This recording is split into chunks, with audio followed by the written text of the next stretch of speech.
बिस्मिल्लाहिर्रहमानिर्रहीम। अस्सलाम वालेकुम dear students, my name is Hamad Samar. कैसे हैं आप? उम्मीद करता हूँ आप सब खैरियत से होंगे। अल्लाह ताला आपको अपने हिफ्ज़ व अमान में रखे। डियर स्टूडेंट्स, पिछले लेक्चर में हमने एक्सरसाइज 1.1 का क्वेश्चन 2 कंप्लीट किया था, जिसमें हमने पार्ट नंबर 3 और 4 सॉल्व किया था। आज के इस लेक्चर में हम एक्सरसाइज 1.1 का क्वेश्चन नंबर 3 सॉल्व करेंगे। वीडियो स्टार्ट करने से पहले अगर आपने चैनल को लाइक और सब्सक्राइब नहीं किया तो चैनल को लाइक और सब्सक्राइब कर दें। वीडियो अच्छी लगे तो वीडियो शेयर कर दें। डियर स्टूडेंट्स, अब हम क्वेश्चन नंबर 3 की स्टेटमेंट की तरफ बढ़ते हैं, जो कि लिखी हुई है, prove that z conjugate equals to z if and only if z is real. Dear students, इसमें आपको जो ये एक वर्ड IFF के साथ नज़र आ रहा है, ये इफ़ एंड ओनली इफ की शॉर्ट फॉर्म है। इफ़ एंड ओनली उन प्रूफ्स के अंदर आता है जहाँ पर बाई कंडीशनल स्टेटमेंट्स होती हैं। तो जब भी इफ़ एंड ओनली इफ लगेगा तो आपने प्रूफ को दोनों साइडों से करना होगा, दोनों डायरेक्शन से। इफ़ एंड ओनली इफ में एक इफ़ डायरेक्शन होगी, एक ओनली इफ डायरेक्शन होगी। इफ़ डायरेक्शन को इम्प्लीकेशन भी कहते हैं और ओनली इफ डायरेक्शन को कन्वर्स कहते हैं। तो हम पहले इफ़ डायरेक्शन सॉल्व करते हैं। उसमें क्या किया जाता है कि फ़र्स्ट स्टेटमेंट को लेके चलते हैं और सेकंड स्टेटमेंट प्रूव करते हैं। उसके बाद फिर ओनली इफ डायरेक्शन से उसको सॉल्व किया जाता है, कन्वर्स लिया जाता है उसका, और उसमें सेकंड स्टेटमेंट को लेके चलते हैं और फर्स्ट स्टेटमेंट प्रूव करते हैं।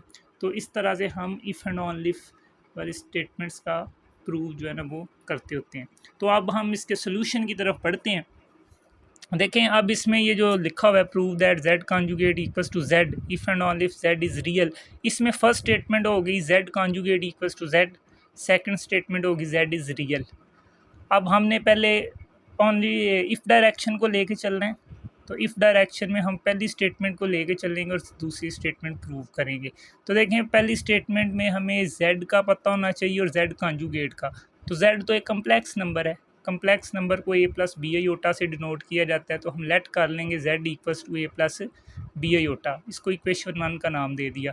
z बार के लिए हम क्या करेंगे, कॉन्जुगेट इसका लेंगे, लेफ़्ट और राइट साइड दोनों पे बार अप्लाई कर दिया। तो z bar equals to a plus b iota bar, z conjugate equals to a minus B iota.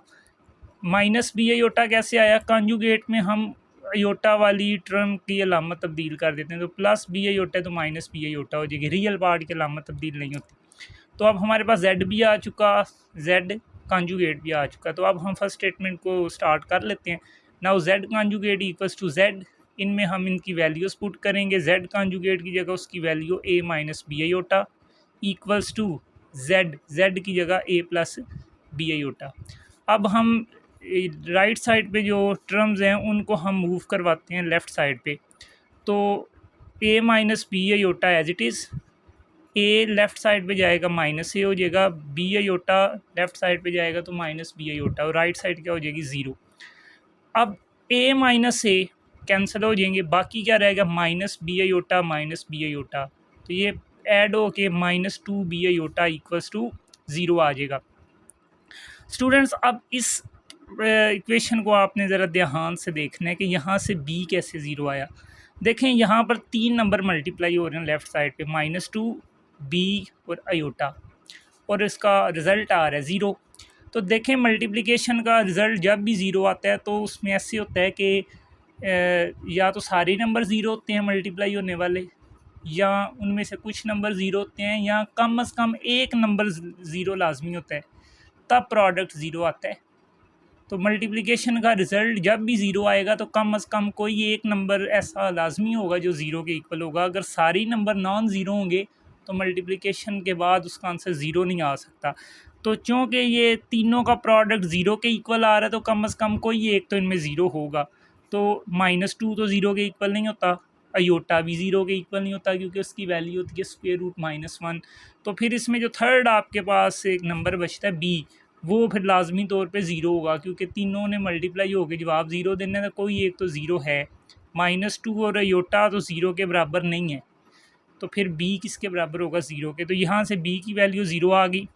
अब ये b की वैल्यू जो है ना हम पुट कर देंगे इक्वेशन 1 में जाके। तो from equation 1 z equals to a plus b iota. अब यहाँ पर b की जगह उसकी कीमत लिख दें तो z equals to a plus b की जगह 0 iota, z equals to a plus 0 multiply by iota 0।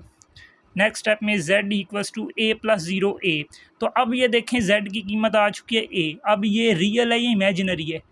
अगर इसके साथ अयोटा नहीं है तो रियल है, अगर इसके साथ अयोटा लगा हुआ है तो इमेजिनरी हो जाएगा, लेकिन इसके साथ तो अयोटा नहीं है, तो इसका मतलब है कि z एक रियल नंबर है, तो हेंस z इज़ रियल।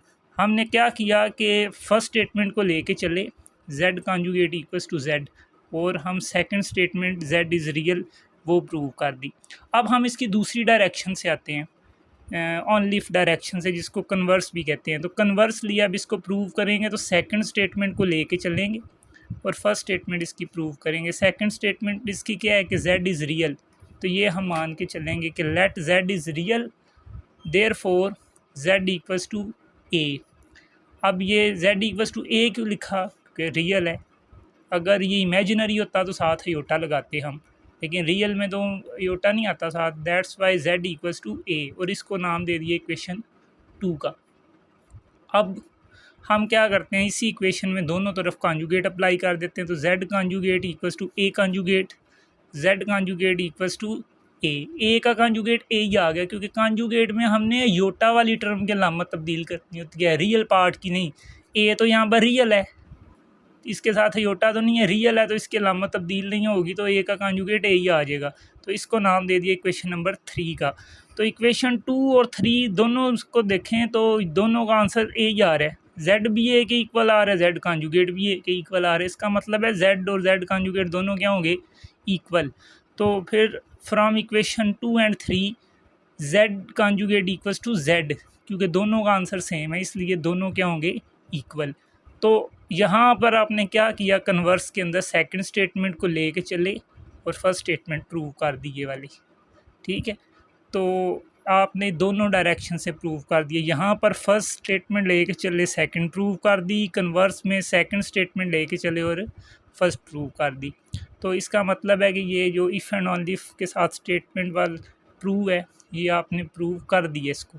तो लास्ट पे फिर आप लिख देंगे कि hence it is prove that z conjugate equals to z if and only if z is real. तो डियर स्टूडेंट्स, ये एक्सरसाइज 1.1 का क्वेश्चन नंबर 3 था। उम्मीद करता हूँ कि आपको ये क्वेश्चन क्लियर हो गया होगा, लेकिन अगर किसी स्टूडेंट को किसी स्टेप में कन्फ्यूजन हो तो कमेंट सेक्शन में अपना क्वेश्चन लिख सकता है और उसका वो कंसेप्ट क्लियर किया जाएगा। और अगर आपको ये क्वेश्चन क्लियर है तो चैनल को लाइक और सब्सक्राइब कर दें और वीडियो भी शेयर कर दें। शुक्रिया।